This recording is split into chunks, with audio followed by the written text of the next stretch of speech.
This is Democracy Now!, democracynow.org, The War and Peace Report. I'm Amy Goodman. Teachers in Chicago are heading back to school today, marking the end of a historic 11-day strike that had shut down the nation's third-largest school district. After weeks of tense negotiation, the city agreed to reduce class sizes, bring on hundreds of extra social workers, nurses, and librarians, and increase salary by 16% over the next 5 years, with big gains for low-wage workers. This is Chicago Mayor Lori Lightfoot announcing the news. I'm happy to announce that we have reached an agreement with CTU President Jesse Sharkey. Classes will resume tomorrow.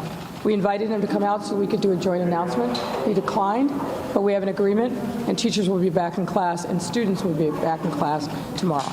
The union demanded teachers be able to make up the full 11 days of school before agreeing to return to work. They eventually settled with the city on 5 days. Negotiations lasted hours. Union members were split on whether or not to approve the deal with the city. This is Chicago Teachers Union President Jesse Sharkey. This has been a tense last 2 weeks, but it's not about me or the mayor. This is about the members of the Chicago Teachers Union.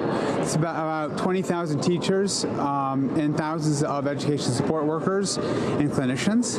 And frankly, our members are still out there on the picket line today.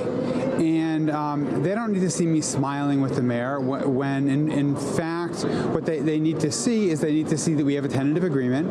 We now have a return to work agreement.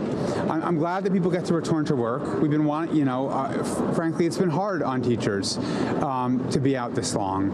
And it's been hard on parents to be out this long. It's been hard on our students. And so, I just didn't feel like doing a celebration lap with the mayor right now.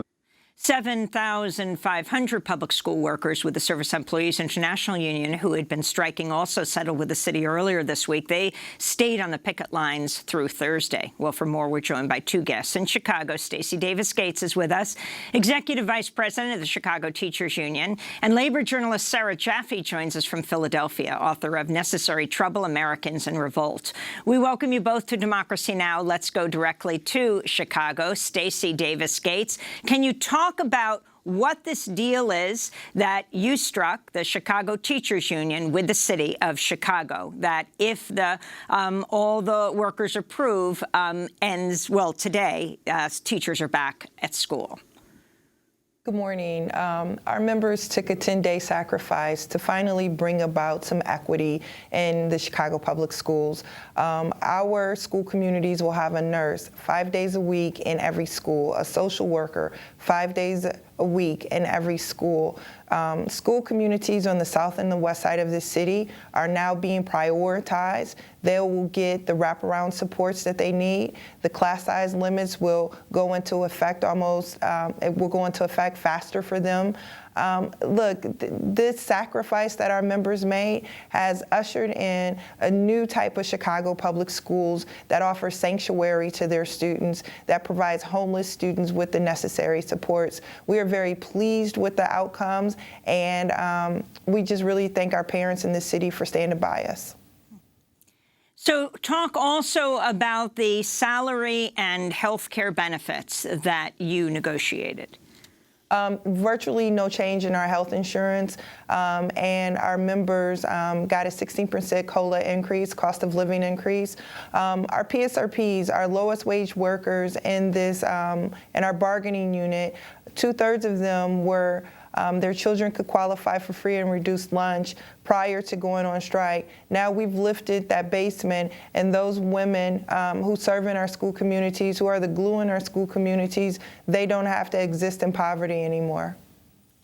The Chicago Tribune ran an editorial headlined, "This CTU strike has betrayed Chicago's children." The editorial read in part, quote, "There are about 300,000 children in Chicago who've missed nearly 2 weeks of classroom instruction and after-school activities. There are high schoolers who've fallen behind on college application preparations, athletes who lost the chance to participate in postseason playoffs and tournaments, and there are children from every community who counted on school as a sanctuary. For thousands of those children, children, school essentially was their only place of learning, emotional support, and consistency. The editorial went on to criticize CTU leaders, saying, quote, they made outlandish demands as if City Hall owed teachers not just a big wage bump, but a utopian version of Chicago. Stacy Davis Gates, can you respond? Well, we got what we needed for our students. It's always outlandish and utopian when right-wing news sources limit the resources that Black children, brown children in this city get to have. It is a shame that the Tribune cannot see the work that teachers did in these 10 days as a benefit for the entire city. I know that our members are happy to go back to work today. They're happy to go back to work because they are a part of ushering in a new way of doing public education in the city that prioritizes the least of them, a bargaining structure that is for the common good because our members serve the common good. And we're very pleased about the transformation that our city is going through in this moment that is led by a movement of community groups, of parents, of students that amplified in this moment with their teachers. And can you talk about the fact that it was not only the Chicago Teachers Union, but SEIU, the Service Employees International Union, that also went on strike? The significance of this? The significance of that is that these are Black women who are making wages that did not make sense in a city that's growing increasingly unaffordable. These women went out on the picket line with the teachers and they won tremendous gains in their salary structure. You know, I'll be honest with you, I don't think that this could have been as transformative, as monumental as it was without SEIU 73 members on the picket line with us.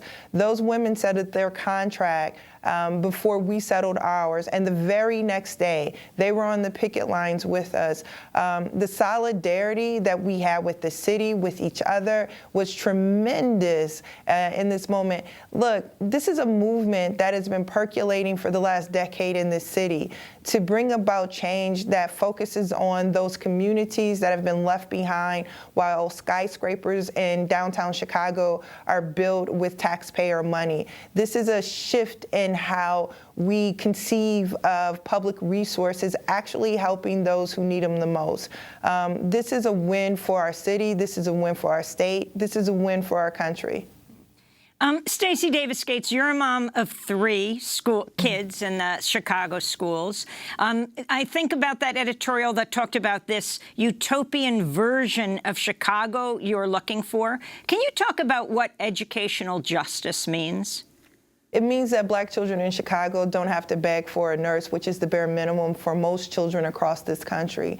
Listen, Chicago has a very terrible history of racism and segregation. And when you read editorials like that, it provokes those same feelings again. Look, our children, every single child in the Chicago public schools deserves more than what we even won in this contract. This contract sets forth an infrastructure to help us fight for even more. Listen, when you can take a public subsidy and build a playground in one of the richest neighborhoods in this country and call it a giveaway, but then make teachers picket and strike for 10 days to get a social worker in school communities that have been ravaged by violence, poverty, unemployment, and disinvestment. There is something wrong with the priorities and values of those who are in charge. What I am saying today is that I am proud that Chicago lifted its voice in unison to say that we're going to transform the way in which we prioritize children in this city, our school communities in this city, and the public sector in this city.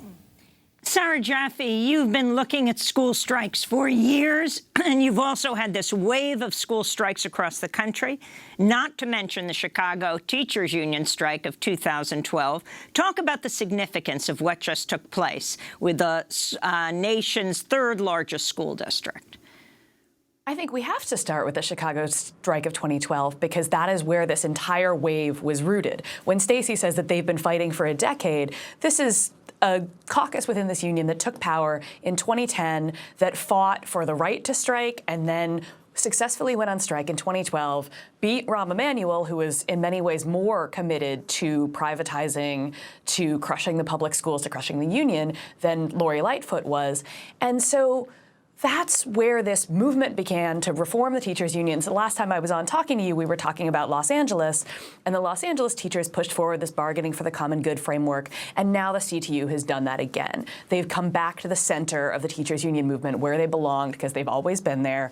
They brought demands around housing, and they won demands around housing. They won extra funding for students that are suffering from homelessness. They won extra social workers, nurses, the things that these students actually need to be able to go to schools and learn. You know, Stacy Davis Gates, you had talked about Mayor Lightfoot being a shero, that she had the opportunity to be a shero. How would you assess what she's done over these last 10 days? Well, I would say we're disappointed that it took a strike for her to make good on the promises that she put forth on the campaign trail.